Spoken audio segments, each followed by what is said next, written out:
ከመጋቢት 21 ቀን ጀምሮ የእጅ ስልክን በመደበኛ የስራ ሰዓት መጠቀም ተከልክሏል። ባለሙያዎች የእጅ ስልካቸውን በመጠቀም የግብር ከፋዩን ጊዜ እንዲቃጠል እያደረጉ ነው ተባለ።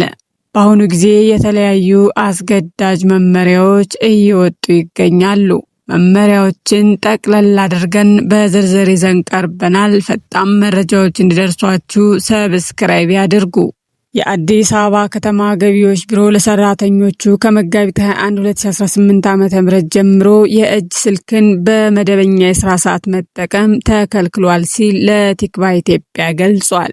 የቢሮው የኮሚኒኬሽን ዳይሬክቶሬት አቶ ሰውነት አየለ ሰራተኞች መደበኛ የስራ ሰዓታቸውን ሲጀምሩ በተዘጋጀው ሎከር ስልኮቹን ማስቀመጥ በየስራ ክፍሉ ላሉ ዳይሬክተሮች ሰጥቶ ወደ ስራ መግባት አለባቸው ሲሉ ተናግረዋል።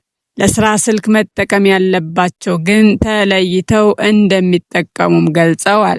ግብር ከፋዮች ከሚያነሷቸው ቅሬታዎች መካከል አንዱ ከስልክ አጠቃቀም ጋር ተያይዞ ያለ ችግር መሆኑን ጠቅሰው በተለይ ግብር ከፋዩ አገልግሎት ለማግኘት በሚሄድበት ጊዜ አንዳንድ ባለሙያዎች የእጅ ስልካቸውን በመጠቀም የግብር ከፋዩ ጊዜ እንዲቃጠል የማድረግ ሁኔታ አለ ሲሉ ገልጸዋል።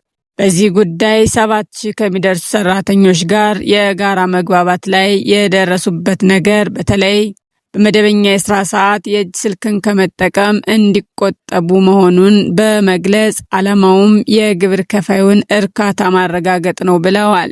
በእርግጥ ሰራተኛ የስራ ሰዓትን በአግባቡ የመጠቀም ኃላፊነት አለበት። ግን በስራ ሰዓት አትጠቀሙ ብሎ ሕግ ማውጣት እንጂ እንዲሁ መከልከሉ መብትን መጋፋት አይሆንም በሚል ቲክቫ ኢትዮጵያ የጠየቃቸው አቶ ሰውነት ከሕግ ጋር የሚገናኝ ነገር የለውም፣ ስልክ መጠቀም ከተፈለገ በየቅርንጫፉ መደበኛ ስልኮች አሉ፣ መጠቀም ይቻላል ሲሉ መልሰዋል። የግል ስልካቸውንም ቢሆን ከመደበኛ የስራ ሰዓት ውጪ ለምሳሌ በምሳ ሰዓት ከ6 እስከ 7 ሰዓት ተኩል በሻይ ረፍት የግብር ከፋዩን አገልግሎት አሰጣጥ በማይሻማ መንገድ መጠቀም ይችሉበት ሁኔታ አለ ሲሉ አክለዋል። ከመብት ጋር የሚያያይዘው ነገር ይኖራል ብዬ አላምንም ብለዋል። የቢሮ መደበኛ ስልኮችን ለመደበኛ ግንኙነትም መጠቀም እንደማይቻል አስረድተዋል። ከአገልግሎት አሰጣጥ ጋር በተያያዘ ስልክ የመጎርጎር ማህበራዊ ሚዲያዎች ላይ የመጣድና መሰል ችግሮች መስተዋላቸውን አውስተው በዋናነት ከባለ ጉዳዮች ጋር ፊት ለፊት ያሉና ከዚህ ጋር የተያያዙ ሰራተኞች ስራቸው ላይ ትኩረት አድርገው ለግብር ከፋዩ ተገቢውን ክብር ሰጥተው ማገልገል ይጠበቅባቸዋል ብለዋል።